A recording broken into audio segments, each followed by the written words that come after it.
Um, so we do these things called share outs. It's a brand new thing this semester, and Mary has put together a bunch of them. And one of the pieces to it is just something that people are doing that's kind of interesting, teaching wise, or helps with practice, or just might be a different way of thinking about things. And one thing that I really love to do in teaching is to take a tool and kind of, not so much when I say break it, what I mean is use it for maybe a different purpose or extend out the tool a little bit. And today we're focusing on Google Forms, but you can do this in Blackboard. So I also want to, I'm not always the Blackboard person. Um, so the one thing that I would really kind of encourage, and yeah, there's a little bit of feedback coming, so people could, that would be awesome for me. Let me go back to the screen. So today's just kind of talking about different things that you can use, forms or survey tools or test tools that don't necessarily mean a multiple choice quiz. So a piece to this is I'm just going to show you what I've done in the past. And I know that there are other examples out there. I've had a lot of colleagues over the years kind of work with me with these things. It's one of my kind of loves to use this kind of stuff.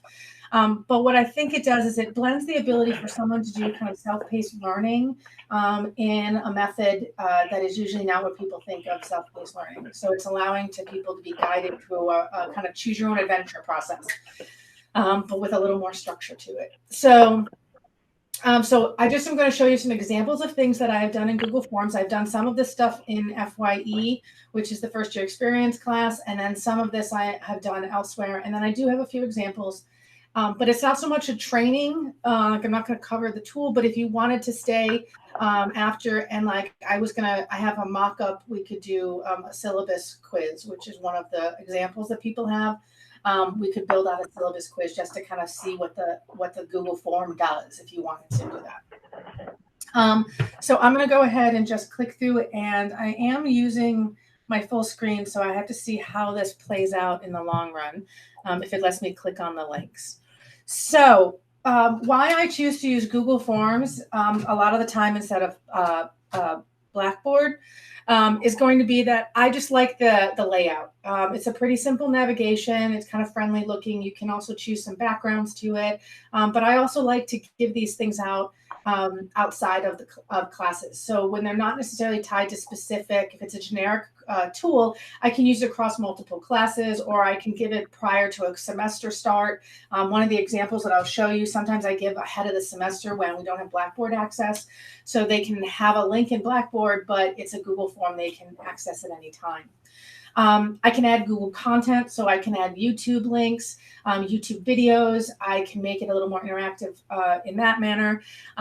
It also allows me to have non-graded assessments. So if I'm doing something where I don't even want it in Blackboard at all, and I just want to kind of see where students are at, I can always like quiz or ask them questions or give them a learning activity that's just really kind of additional to what they normally would do.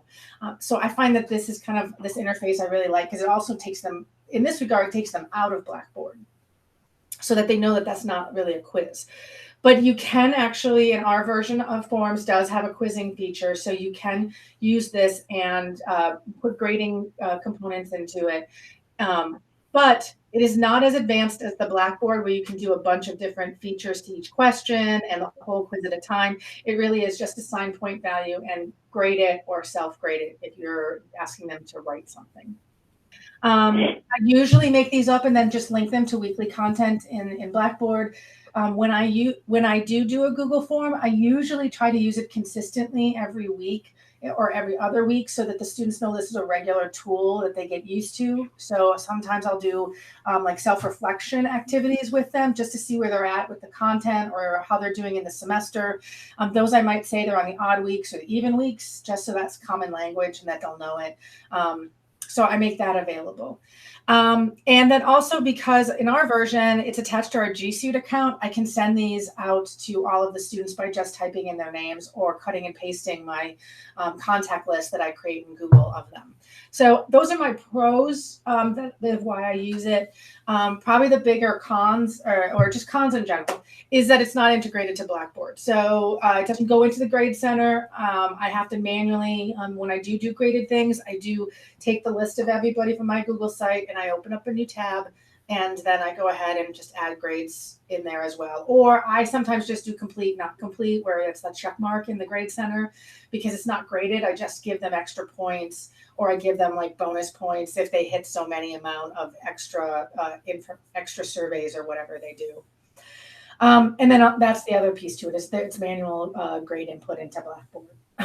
And from a teaching perspective, I've actually never asked it. I don't think that there is an integration of any kind with Google and Blackboard, but we can always ask. So hopefully that's all making sense, kind of thing.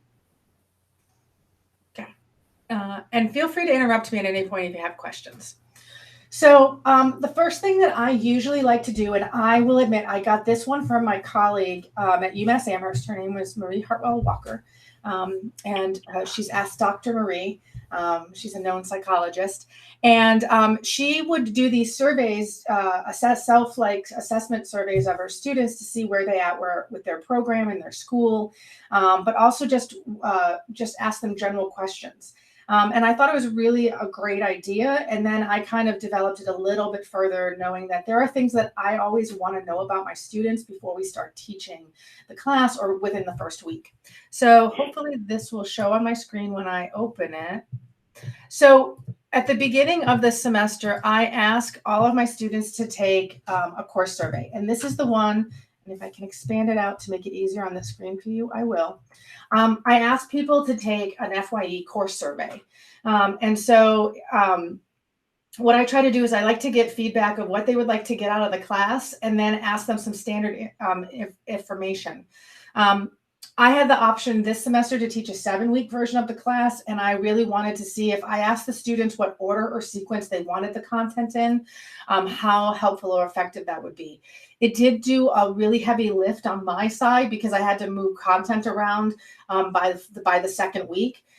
Because I asked them what the order they wanted, but a lot of times the order that they gave me was actually pretty helpful because they chose their sequence of, and so a lot of them had test and writing anxiety. So we pushed those kind of things up to the front, where that had been halfway through this, like 3 or 4 or 5 weeks into the class.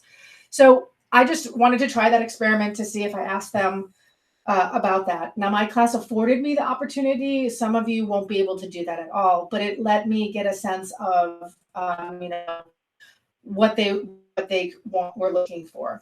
I have done this in the past where I asked people how their anxiety around tests and assessments were, and sometimes I altered and made less test assessments and more written assessments from them. And so they might, instead of having 2 tests, they had one longer assignment that they did with a little more research. But I felt like I was addressing those students' concerns while also still giving them some tests, but it kind of calmed them to know that not the majority of their instruction or grade was going to come from an area that they were really confused on, but we still addressed taking tests and test anxiety and all that. So in the FYE survey that I gave out was, the first section was just demographic information. I always told people, some things required, some things were not. If they didn't feel comfortable sharing some things, they did not have to share. But most of my demographic information was, I didn't want like a specific address. I wanted to know just what city they lived in. So that was the first section. I just wanted to get a sense, did I have anyone who lived in Connecticut? My first time teaching, I had the FYE class, I had 4 people in Connecticut. So I knew at least that when they had to come to campus, they had to drive a bit, more so than some of the Springfield people. Second section was their comfort with technology, because a lot of us always say, my students have a lot of mobile devices, and I wanted to get a sense of what they were doing and what they were using. And then the one is the topics and the projects and discussions. So just to kind of basically quickly scroll through this, I did, first, last name, major, town or city where they live. Like I said, I didn't want their address. I asked them why they were taking the class. I think the beginning ones, I did ask for them to require those pieces to it, but when would you like to when will you participate in the class? Since it was online, I wanted to know, will they mostly be in the evenings or the weekends? I did find in this class, most of my students would not log in until Wednesday, Thursday, or Friday, or that's when they were kind of anticipating their schedule. And I was okay with making things due on Sundays instead of on Fridays if I knew they were kind of coming in later. But knowing that they should also be coming in on Mondays and Tuesdays a little bit. Do they work in addition to school? Do they work part-time? And if like this one, it was required, but if they didn't wish to say, they didn't have to tell me. And then if they didn't want to tell me about if they had multiple jobs, and if there's anything else, family, spouse, caretakers. I did find that I had students who really wanted to make sure that they knew they had kids, or that they were struggling with something, or they were doing something, or they were full-time students because they really wanted to get through the program really quickly. So there was a lot of information that I would get out of that. And also, let me just put some text in there because it's not going to let me go further if I do that. This will be a little tribute to Z here because I'll just put the letter Z in there every time. Let me just do no, no, no, no. Okay. Then the next one was comfort with technology. And I would just ask them what their comfort level was, how easy it was to learn, if they've ever taken an online class before. So I asked them a bunch of questions. And so, well, some of these were required. Have you taken a class before? Where? And they would all answer this. I did learn a lot. I asked them how many classes they took. It was a very interesting range. I would say that the class ranged from nothing to 10 plus. So there was a lot of mix around the entire class. Do they use their Stick account? Because I knew that that was going to be an issue if I was going to be using Google stuff. Have they ever used the Google tools? And then I asked them their actual experience with different tools. If they had a stable internet connection. These are all things that I hear people saying that they don't know about their students or they'd like to know. So I just asked them these questions and to get answers. And then same thing is so that when we got to the course and I asked, so I will be sharing actually the links to all of these with you. Actually, the goal is to try to copy it and put it in the sheet afterwards. So in this case, I would just ask them to tell me what was the most important topics, what topics they needed in the first 3 weeks. Did they have a resume? Have they ever written a cover letter? I wanted to do that as a final project with them. And then how they preferred to do papers. Had they ever built anything? So I just asked them anything I really needed to know about them. And I gave everybody a point of credit for doing this. And so I got a ton of answers. I got all the students answering this back. And then when they submitted it, it was, I'll gather it and take your feedback when completing the course structure. The next one is a goal setting activity. So where the first one was gathering information about the demographics of my student, the second one was actually an activity I wanted to do with them. And this was a series of activities that I did. And so I actually presented it like a lesson. So what students would do is they would come into this particular one, and it's a one-pager, and it explained goal setting. And then I went over the process of goal setting with them. So I would actually just write a text block of a brief little overview of how to goals come in many forms, from personal to academic, life to career to relationship. And so I asked them, because I didn't want to actually use the @STCC thing for this, I just asked them to give me their name as a required thing. Also, because I was grading these, I wanted to make sure I did have their names so I could give them credit.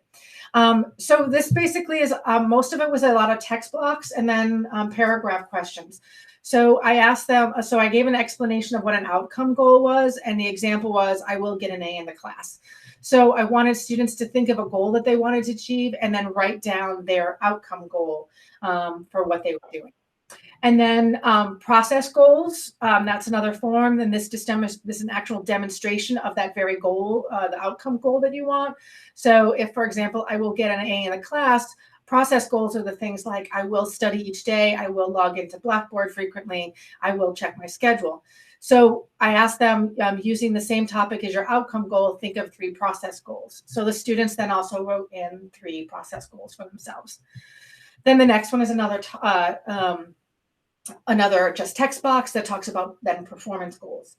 And then it would talk about, like, more specifically, like not just this generic, but saying, I will study 20 minutes. I will log into Blackboard 4 to 5 times a day. So I'm trying to get them to go from having just a general goal in life to having something a little bit more specific to then actual task-based kind of oriented goals for themselves.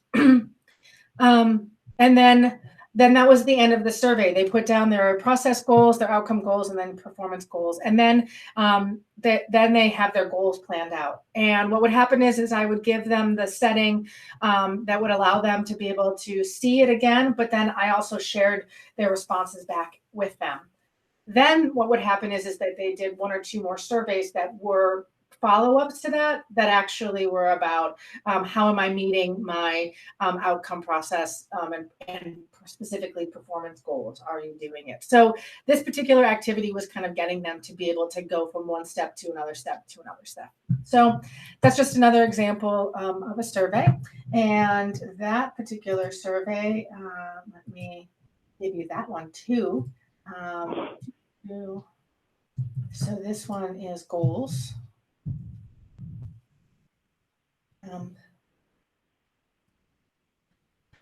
So this just gets people to really kind of think. And yes, Mary, if you wanted to tie this also into an introductory unit to then talk about how you break up a paper or how you break up some type of long-term project thing, that actually would be, a good starter for that.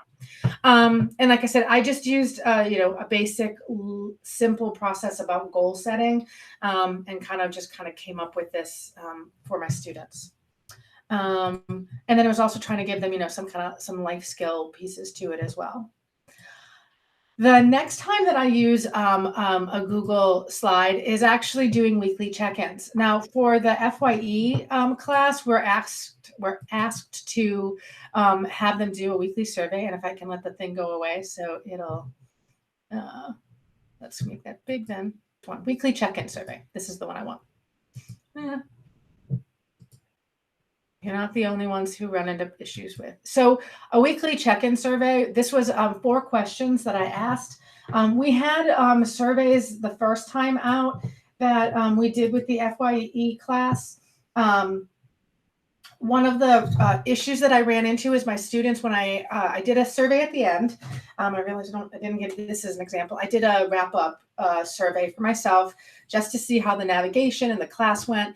When I asked my students about that feedback, one of the pieces of feedback that I got for them was the survey was the same questions every time, and I really felt bored after a while. So what I tried to do was ask them different questions every week in their survey with still addressing some of the questions that original survey needed.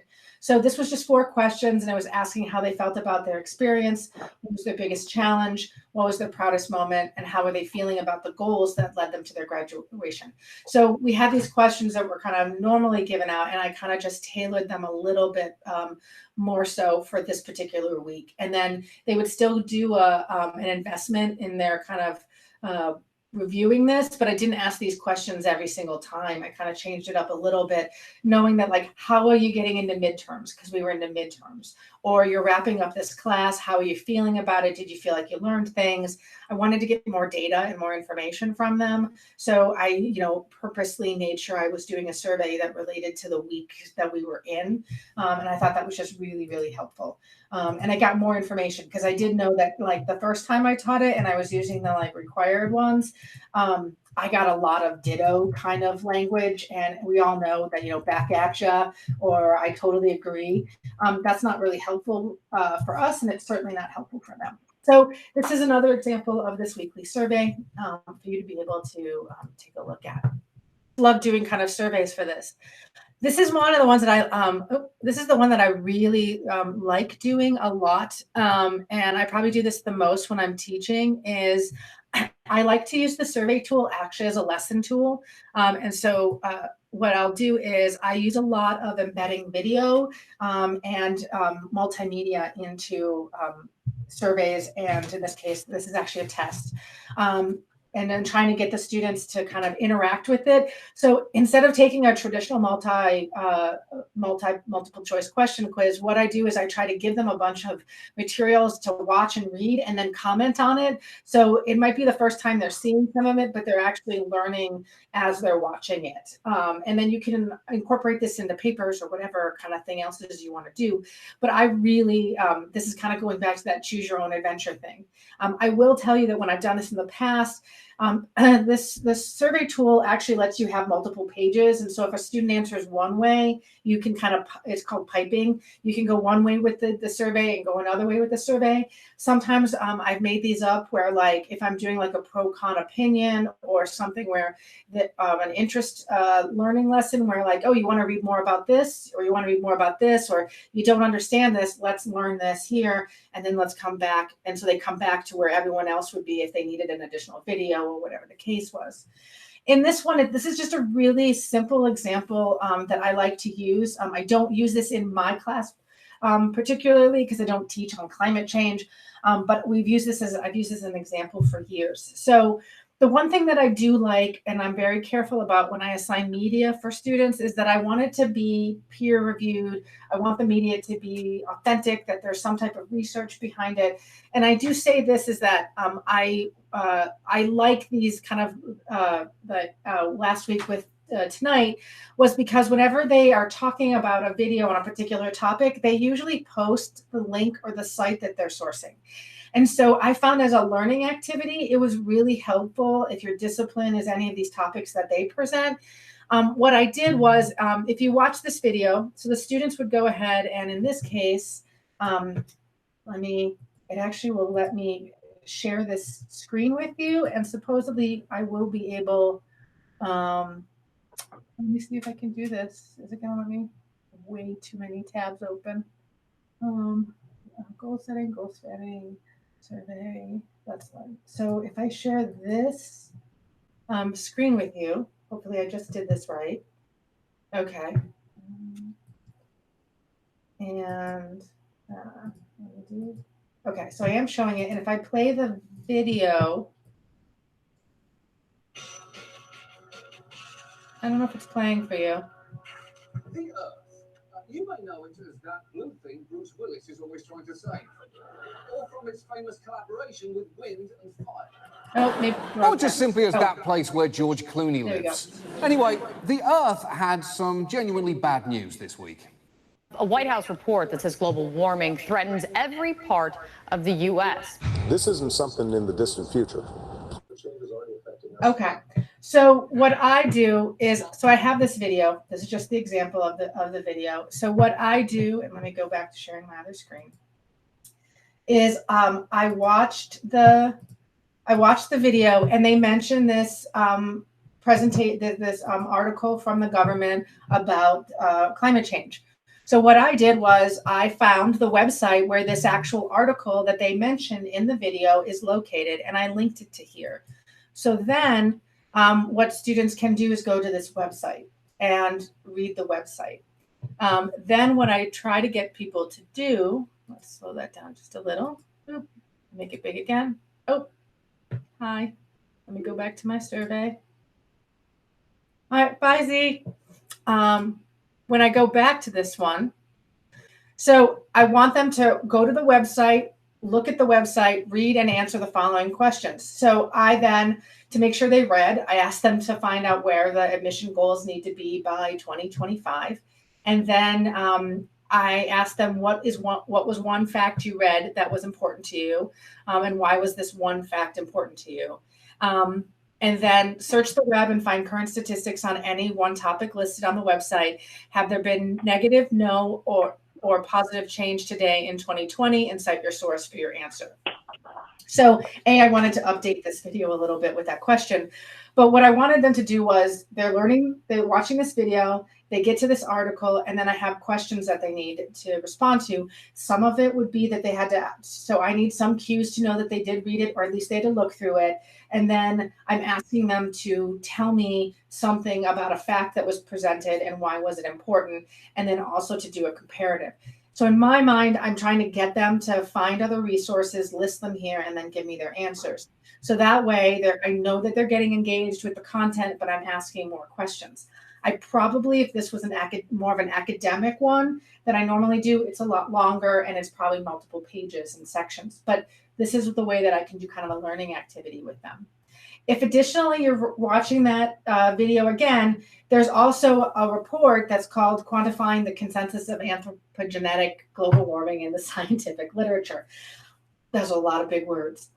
But this one is to say that he also down longer in the video actually references an article, and I went and found the article that they referenced. And then it's a pretty lengthy scientific article, so it's not always the best example. But in this case, it just I asked the students to know, after watching the video and reading the article, what were the facts presented in the video accurate?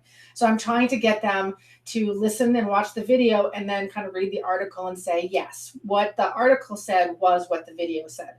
I want them to get some literacy around, choosing what resources they have. And then the rest of the questions are geared towards, the results. It's a dense article, so it's the resource section of the paper has many numbers. Write a simplified summary. It's very, very detailed. And so all you really needed to say was that 90% of the scientists in the community say that global warming exists. That's what the summary of it was. So you're trying to pull out some things that you want the students to summarize. And then I also try a lot of times just to make the context of why it's being presented now. And so what roles do these materials or videos play in the two articles? And how do they play in the conversation we've had over the past 3 weeks? So I'm assuming that I've made this up, and we're talking about climate change, we're talking about the environment, or maybe we're talking about politics. I want them to actually say, what other materials in the class, why is this important that we talked about this today? And how does this play into the conversation that we're having? So I want students to kind of add to that. And then so students would provide this to me as a learning piece to it. And then what normally would happen is so if I'll share this one with you. What I try to do is, it's not just simply watching the video. And this one is actually a test. So there's points assigned to it. So the students have to actually complete this and give a response. But then I would be going in and then grading appropriately. When they hit submit, it actually says, thanks for submitting the Let's Learn for this week.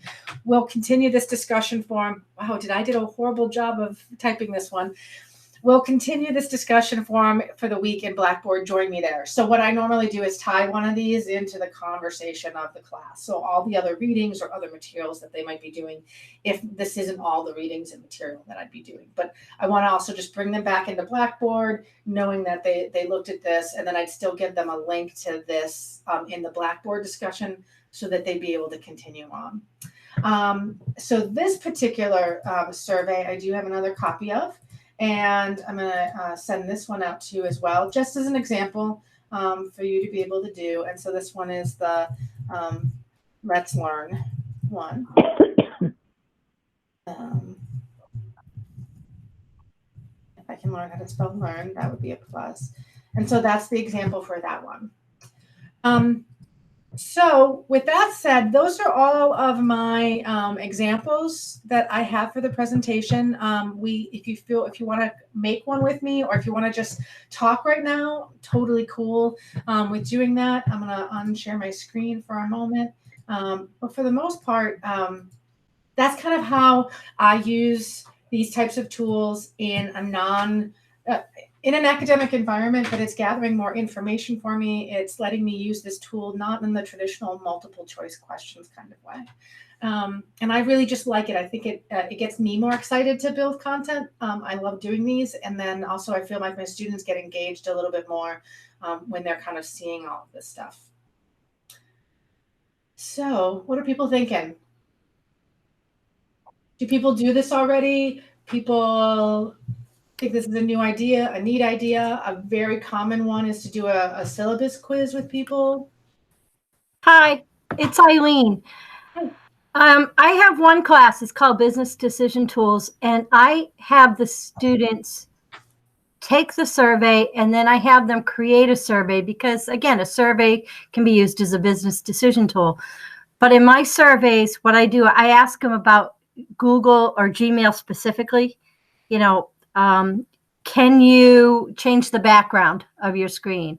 Mm-hmm. I can do it. I'm not good at this, or absolutely not a clue. I mean, those are my 3 answers that they get. And they kind of because I make it kind of, it's okay to say not a clue.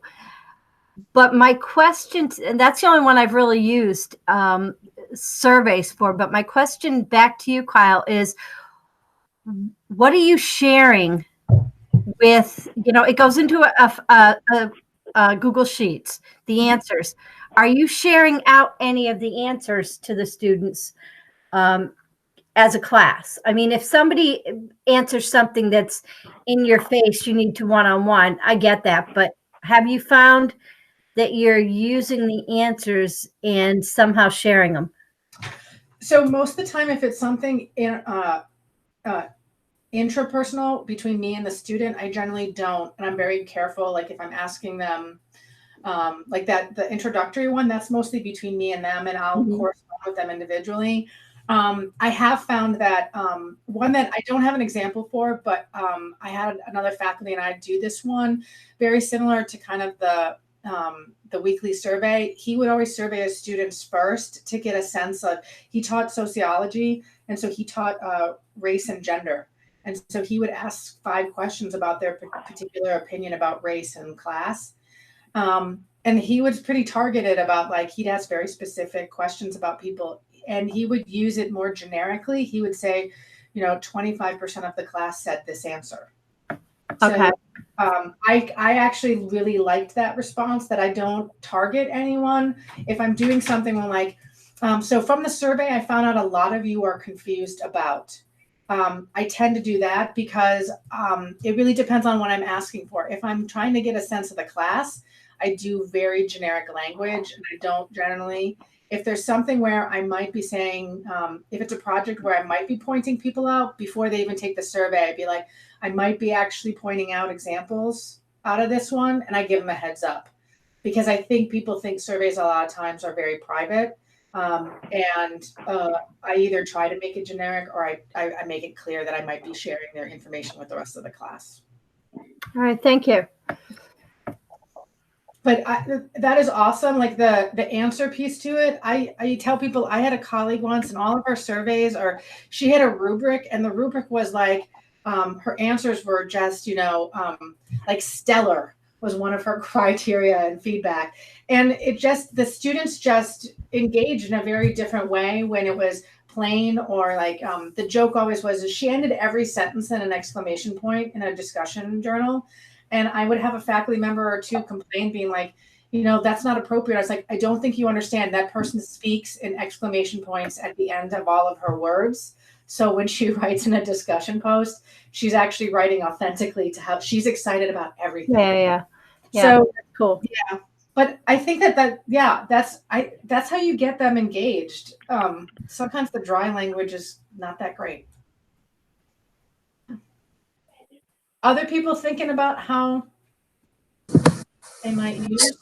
So I just have a quick nuts and bolts question. Maybe people already know this, but so you do this in you're using Google Survey, and then it sends as an email. So if I where does it go when you get it back? So you'll get it back in your Google Drive. Gotcha. Yeah, so actually I can show you. So really briefly, and then Mary, when we do this recording, I may have results that I have to blank out. Let me find you one really quickly. Or actually I could use a CODL survey. That's actually a better option. Google. So what happens is when people do this, there's 2 tabs. There's the survey tab that has the questions that you build, and then the results tab. And so the results tab will give you all of the information that the students have. And it's in 2 formats. It's in an aggregated result for everybody, and then it's in a singular, I was trying to find some survey. It's in an aggregated, and then you can look by individual student in response. So there are emails attached to the survey, even if you don't ask them what their name is. There's a setting that they have to sign in on their stick one, and it'll automatically by their email. Yep. So there's 2 options. If you're not comfortable using that one, that's the one that I always end up making people give me their first and last name so that I can. Jen, one of the nice things about the Google Suite is all the tools kind of integrate and work together. Right. Can probably speak to that as well. So it makes for a nice, elegant workflow. Mm-hmm. Mm-hmm. Yeah, and I was trying to see if I could somehow embed, because in certain things you can embed other Google pieces. I'm trying to see, besides video, if you can embed other pieces of Google with this. So for example, this is the actual real survey that I asked students to take in my class. And so what happens is you'll get the responses tab, I call it the results tab, the responses tab here. Here's a summary of what everybody answers. And because I asked for their names, they gave me their names here. And then I asked what their major was, the town. So it gives me an aggregated view. Then it gives me a question view. So I can actually see by first, last name, what their response was. But then I can also see their response on major. So it organizes it by all the questions. So I can ask that, like, do you use your STIC account? And so all 11 of my students said that they did use their STIC email account and were familiar with it. And then under individual, this lets me look at each individual student and I can see their responses separately. So it breaks it out in like a really great format. I can also then create a spreadsheet of this and it'll download all of this for me as well. And then also I can always get a notification that says get email notifications. If I click on this, I did this for this survey. I got an email that said you have a new survey, and I could go in and click on it and see that. And then you can print them as well. You also have the ability to delete individual answers if you wanted to. I've never needed to for any of these. So with this particular tool, the questions and the response, those two tabs are really helpful. And then for Google Forms in general, you do have the ability to change the theme, alter the image if you wanted to. Yeah, so I'll get to that. I'll cover that in a second. So you can see what the survey, you can practice and see what the survey looks like from the view of the participant by hitting the little preview button. There's a settings button that lets you do general presentations and quizzes. And so there's other features like you can let them have just one response, edit after you submit. But if you make it a quiz, then it assigns values and then lets you do auto grading. So if you did want to do kind of more of a watch this video and then multiple choice it, you could do that as well. And like in that case, Jen, you know, with yours was you could have a video and then all of your questions were that they had to watch the video of you and then answer your multiple choices. You can do that in Blackboard too. I just, you know, in this case, because I'm not trying to do tests, I'm using that. When you create multiple forms, you're going to see here that at the bottom of each page, it's going to let me change the piping at the bottom. So when I create multiple sections, so for example, I have 3 sections: the survey, their comfort with technology, and about the course. So I had separate questions I wanted them to get. So I wanted this set of questions, this set of questions, and this set of questions.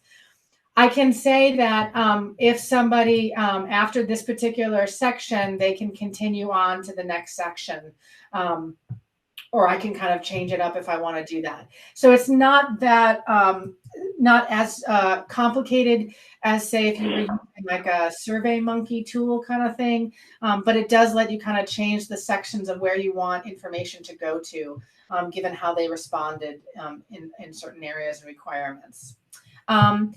As you're building questions, the interface is relatively simple in the regards that this is all, it's simple in the good way that you have very few options, so you can just build a really simple survey, but it's also simple so that if you want to do something complicated, it can be a little bit trickier.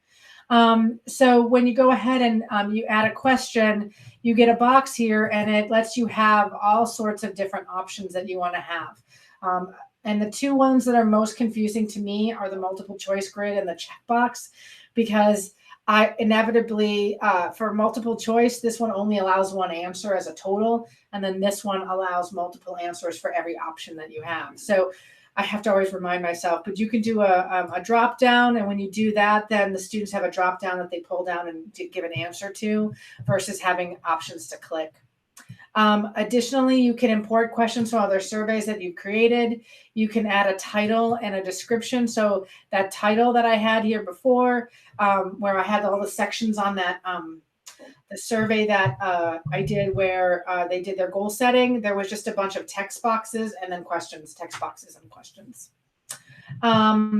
I can add an image if I want to. I can add a video. You can add a video from a URL specifically, or you can actually search YouTube as well. So if you put all your stuff on YouTube and it's searchable, you can find it there. Otherwise, you would just put your URL if you use the unlisted feature on YouTube. And then adding sections is just adding new pages as you kind of go. So you can kind of move that around. And then additionally, you can just collapse the entire thing to just be questions. You don't have to see the responses. And then you can duplicate, move, delete sections, move with above. The one really tricky thing, which is still the same when you delete something in Blackboard, if you delete a question on a Google survey or accidentally, and I always tell people be very careful, do not delete a section. It won't come back. The one thing in Google Forms at this time is there's no back button, no save button. So, and I made a survey off once with Mary and I was so proud of it. And I meant to delete one question and I hit the section button and I deleted the entire survey. If I hadn't taken a screenshot of that survey, I would have had to rebuild the whole thing up from the top of my head all over again. And I literally was at the end of it. So you just want to be careful not to delete sections. So that's kind of the survey tool. And like I said, it's pretty simplified processing. Oh, I didn't mean to turn captions on. It's a pretty simple interface and it doesn't ask for a ton. I've used a program called SurveyMonkey. There's a program called Qualtrics and that piping piece where somebody answers something, it goes to another answer. This allows you to go to different pages. You got to play with it a little, but it's very simple and doesn't allow for too much flexibility if you really wanted to kind of go crazy with it. With Blackboard, I have used something when I want, there's a thing called adaptive release, which allows you to say if a student takes week 1's quiz, they can't see week 2's content until they get a certain grade on week 1's quiz. So you can do that kind of setting in Blackboard. So I've used that type of piping in the past. So students will say, you know, I don't want students to continue on to the next week till they've got an 80 or above. You can make that quiz in the first unit and then tie the folder to the second unit to that quiz. And so students can't see it until they do. And you can do piping that way for content in Blackboard. And just another thought with that adaptive release, if you had like a long project that you were having them work on something throughout the 14 weeks of a semester, you could, you know, have them decide on a topic and that's in week 2 or 4. And then they can't get to the outline until they've, you know, decided on their topic. And then the next step is an outline and they can't get to the rough draft until they've done the outline, and just parse that out to them in the adaptive release inside Blackboard. Or you can do it with the Google Forms too. Yeah. I think also with the piping piece to it, and I always say this just as a person who uses these and as an instructional designer, you have to really think through it. Most of the time, like the room for error is so high on those because somebody will put the wrong setting on, the wrong date, the wrong whatever. So I always tell people that's one of those things that if you're wanting to do any type of piping or directional adaptive releases, you really have to just allow yourself some time to really play with it, test it, make sure it's correct. Because it's probably one of the biggest errors that happens is someone will put all this great adaptive release on it and then it's actually all available because they put in 2018 or they put a date ahead kind of thing like that. So that kind of stuff, which is an add-on to your curriculum and work. That's my only thing because seeing it myself and then doing it, I've tried to do tricky things and I'm like, you need to dedicate the time to test and make sure all the settings are correct.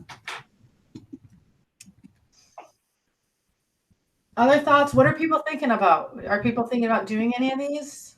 I am. I think Eileen would have an idea for that. Actually, while you've been talking, I've been playing out there. I've got a video in there now and just playing with it because, if you make it fun, I find students don't really like to read, but if they have things that they think are kind of fun to do. Yeah. And I love the background you have, the whole chemistry, the beakers there. But I have fun with this kind of stuff. Yeah. I am paying attention, but I'm doing it while you're doing. No, that's how you learn. Yeah. And again, I could see it a lot for identification of plants, just short little spurts of things and information that they need to know. It'd be a really powerful tool. And also that I didn't get to talk about this, but it's a fairly friendly mobile thing that, when you do surveys on a mobile device, so if Jen, you did yours, you're out in the field. If they had a smartphone, they could be doing these type of things on their phone and sending it into you. And like I said, to me, the work that you do to have to bring it over to Blackboard is nothing in comparison to this mobile piece to it, or the interface being a little bit more friendly. I just find that I'm willing to spend the extra couple minutes to download the results and sit and add them into Blackboard to get that interface, especially for this stuff. If I'm doing a hardcore quiz, I probably still use Blackboard most of the time. But most of my classes, I try to do alternative assessment. So that's also why I like these tools that way.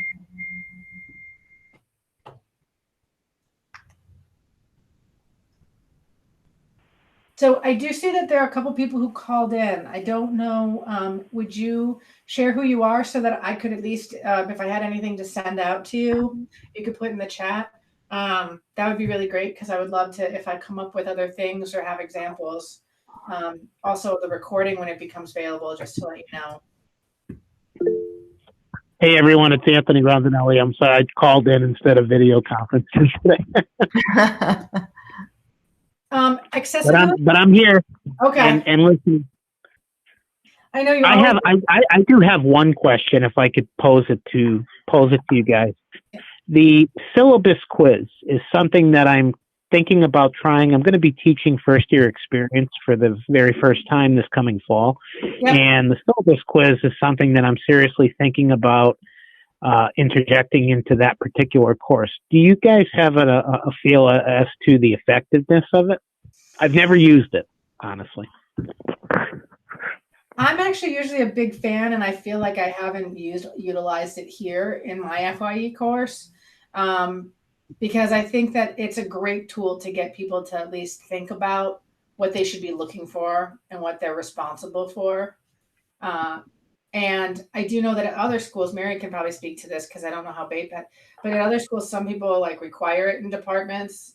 Some people jointly have one. It's very common in online to have some type of or course quiz, where are things located in the class. That's also a really popular. So you could do kind of a combo, read the syllabus and do you know where things are located in the class kind of stuff. It seems to me as though it serves as both an acknowledgement and a little bit of a quiz. An acknowledgement from the standpoint that that they have looked at it. Yeah. And B, you're at least fairly certain that they're familiar with it. Right. Right. And you're probably going to circumvent a ton of emails or phone calls or whatever moving forward because you just kind of solve those issues right that first week. Right. Yeah, I definitely see the significance of it. So maybe when I put one together, I can run it by you to see if it's plausible. Yeah. Thank you. Yeah, and Eileen, sometimes when I want students to verify, I put down in Blackboard, you can't. The other reason in Blackboard you can't actually put just empty text in. You have to have a question. So I sometimes do a yes/no question and then embed a video. And my question is, I did watch the video.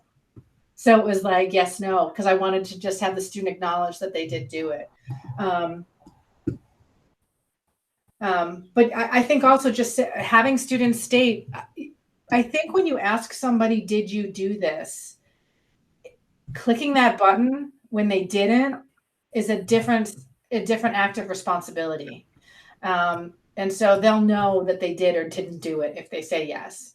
And I've actually had a couple students say, you know, when I've done these things in the past, if someone asks me directly a yes, no question, I have a really hard time lying.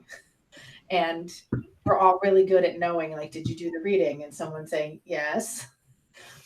No, they did. You know, once you start asking them questions about the reading, you know that they didn't do it. In online, it's a lot harder. Did you do the reading? You want to make sure you have those things in play. Anthony, I completely agree. Yeah, somebody did what she would put little Easter eggs in her syllabus quiz. So she would put like a meme, or she'd put a video that she wanted them to watch, and then she'd ask them to tell them what the quote was at the end of the video, or like halfway through the video. And she wouldn't even put the number. She'd be like, someplace in the middle of the video is a quote. What's the quote? So people had to like find it, or the person spoke a quote, so it wasn't on the screen. That way, like she would ask them something that made them have to watch the thing. I thought that was really kind of an interesting, and she would talk about like the topic and what they were expected to do. And then she's like, what is my phrase that I say about expectations? Yeah. I really like that. I really like the idea for the first year experience course, because at the same time it's teaching the students how to be responsible. And that really is a main part of that course. I would suspect, you know, how to be a good college student, how to be studious, so to speak, you know? Mm-hmm. Yeah. Thank you. Yeah. Anthony, I know that like a bunch of us teach that. And so I think like, I know Eileen probably would be really interested of us kind of all coming up with a generic form that also could be personalized based on our classes. That might be something cool to think about. Yeah. Well, I know we have 2 minutes left. Any last questions anyone has? Because I really thank you all. Like I said, this is the stuff I get jazzed about. I love doing this stuff, trying to figure out. In terms of accessibility, that's a really great question. I know that in the past, Google as a whole wasn't as great for accessibility, but I do know that they've improved dramatically.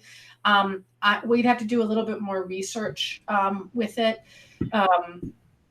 I think that the hard thing is that both like a screen reader, I don't know if I have a screen reader at my computer at work, and I can't imagine how people who, you know, are blind function at all in our world, given how much stuff we put on the page of websites. But I can definitely find a more definitive answer then. I know that it's gotten better. Yeah, that was a 3-minute Google, those links that I put in the chat. So bear that in mind. Yeah. And just to let you know, it's called a VPAT. I don't remember what it actually stands for. It's like accessibility conformance, basically. That's what it says on here. Every company, the technology company that's kind of worth anything, and according to ADA, has to provide an accessibility conformance report that tells you what standards and guidelines it meets and any concerns and things like that. So that's not just for Google, all that as well. So if you ever see a piece of software, you can always ask any software company if they have their VPAT, their VPAT. All right, well, it's 2:00. I'm going to wrap it up. Thank you all so much. Thank you all for coming. Yes. Thank you for letting me share my fun stuff I like to do. Thank you very much. We hope you consider giving this a try and, think about it. Be a good summer project for fall. Thank you. Flower Darby would approve, those people who have her book. Yeah.